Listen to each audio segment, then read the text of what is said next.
Usai calon Gubernur Jakarta Ridwan Kamil menemui Presiden Prabowo Subianto dan mantan Presiden Joko Widodo, kini calon Gubernur Jakarta lainnya Pramono Anung melempar ide akan menggabungkan gagasan program yang dirintis dua mantan Gubernur Jakarta, Anies Baswedan dan Basuki Cahayapurnama alias Ahok. Bagaimana membaca kemunculan tokoh-tokoh dalam kampanye Pilgub Jakarta ini? Apakah para calon gubernur tengah menggenjot potensi limpahan elektoral dari para tokoh seiring mendekatnya pelaksanaan pemungutan suara?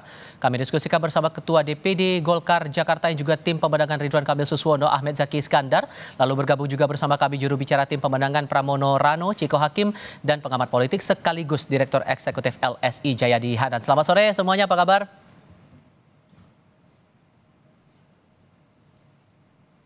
Abang sekalian, selamat sore. Ini jadi nggak sih? Kita coba cek dulu komunikasi kami. Apakah suara saya terdengar jelas? Bapak-bapak sekalian, halo, kita selamat sore. Bisa dengar suara studio. Halo. Halo. Halo, oke. Halo. Kita coba perbaiki lagi komunikasi kami dengan para narasumber kami. Kami sampaikan kembali yang sudah bergabung dalam diskusi kami kali ini. Ada bagian dari tim pemenangan Ridwan Kamil Suswono, Ahmed Zaki Iskandar, lalu juru bicara tim pemenangan Pramono Rano, Ciko Hakim, dan Direktur Eksekutif LSI Jayadi Hanan. Saya pastikan dulu suara saya terdengar ya semuanya? Ya, Oke, ini sudah terdekat. Terima kasih sudah bergabung. Bang Ciko, saya langsung saja deh kalau begitu.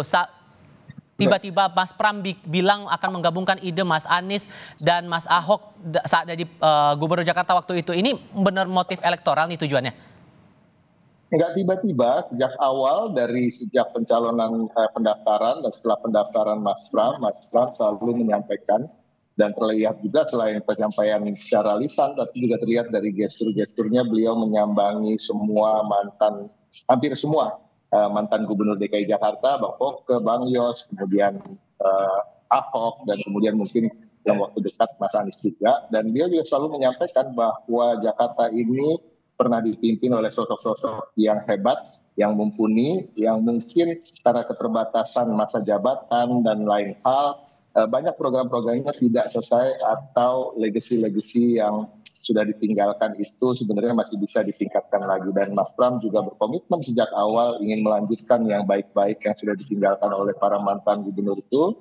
Dan kemarin tersebut juga terkait dengan Mas Anies yang legasinya adalah salah satunya adalah JIS, dan kemudian Pak Ahok Kalijodo yang menyulap daerah kawasan maksiat ya kalau kita bisa bilang menjadi sebuah RPTRA yang punya skate park dengan standar internasional yang pernah juga dilaksanakan pertandingan-pertandingan yang nasional di sana, yang kemudian pada akhir-akhir ini bukan terbengkalai, mungkin terlupakan, tetapi sesungguhnya punya banyak manfaat untuk warga Jakarta. Kita juga nggak boleh lupa BKT yang juga ditinggalkan oleh gubernur-gubernur terdahulu. Jadi Mas Pram menyampaikan itu bukan hanya terkait elektoral, dan kita tidak mau menafikan tentunya masyarakat yang menyenangi apa yang ditinggalkan oleh gubernur yang terdahulu tentunya ingin supaya itu dilanjutkan dan kemudian mungkin bisa diterjemahkan menjadi suara nanti di 27 November. Tapi kemudian kita bicara soal realita aja, realitanya apa-apa yang ditinggalkan itu memang suatu hal yang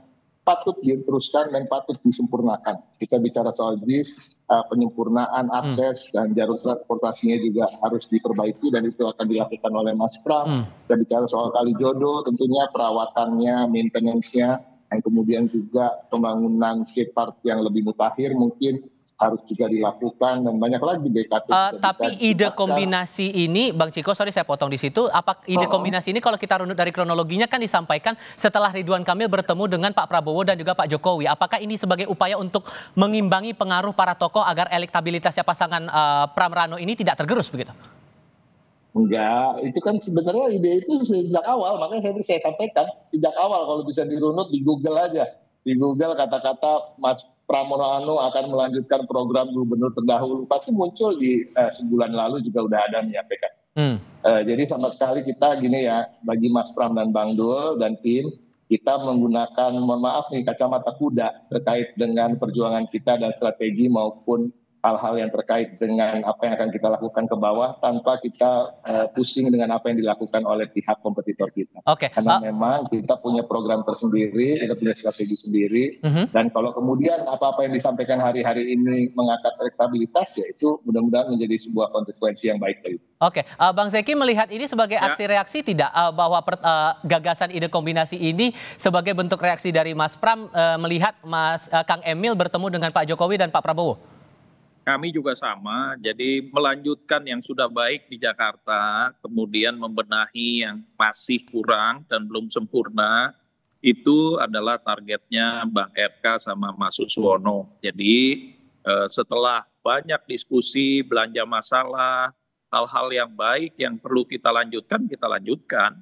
Nah ya, terkait dengan program-program kita yang baru nanti dalam rangka menyempurnakan ataupun membangun sesuatu yang baru di Jakarta, itu adalah programnya Bang Ridwan Kamil. Tapi penanganan banjir, macet, kemudian juga transportasi publik, sampah yang sudah jalan kita perbaiki yang baik, apalagi KJP kemarin kita sering dengar juga ya, banyak orang tua murid yang juga banyak mengadukan hal-hal seperti tadi. Jadi yang baik-baik semuanya akan kita lanjutkan. Terlebih lagi setelah diskusi dengan Pak Jokowi dan juga bertemu dengan Pak Prabowo, bagaimana nanti program-program nasional ini juga bisa linear terjadi di Jakarta. Makan gratis, ya, kemudian program sekolah gratis, pembangunan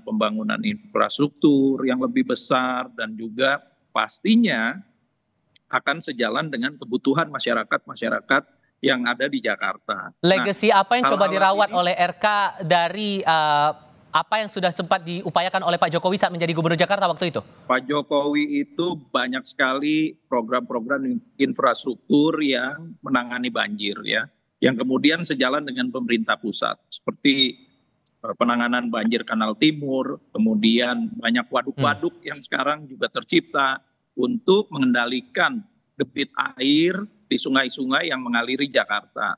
Nah, ini yang akan dilanjutkan. Terlebih lagi kita juga tahu Jakarta Utara itu kan setiap, apalagi yang berada di pesisir pantainya, setiap tahun mengalami penurunan tanah yang cukup signifikan. Nah, ini juga harus segera ditangani dan diatasi. Jadi banyak hal-hal yang baik yang kemudian hasil diskusi dari Pak Prabowo dan Pak Jokowi tentu saja akan ditindaklanjuti. Saya juga yakin Mas Pram juga sama Bang Rano juga pasti minta arahan Bu Mega terkait pembangunan di Jakarta. Apalagi kan Bang Rano berkali-kali tuh mengatakan dia diperintah Bu Mega untuk ke Jakarta. Jadi saya yakin juga pasti kita minta paslon ini minta petunjuk dari para pemegang-pemegang ataupun kebijakan-kebijakan dari para gubernur sebelumnya termasuk pimpinan negara. Nah, Mas Jayadi, kalau melihat ada ide dari Mas Pram untuk menggabungkan ide dari Mas Anies, kemudian Ahok, kemudian sudah ada pertemuan antara RK dengan Jokowi dan Prabowo, elektabilitas sejauh ini yang terkini dari pantauan LSI sejauh mana kemudian untuk dua tokoh ini? Elektabilitasnya kan kompetitif, jaraknya sangat dekat, berada dalam margin of error.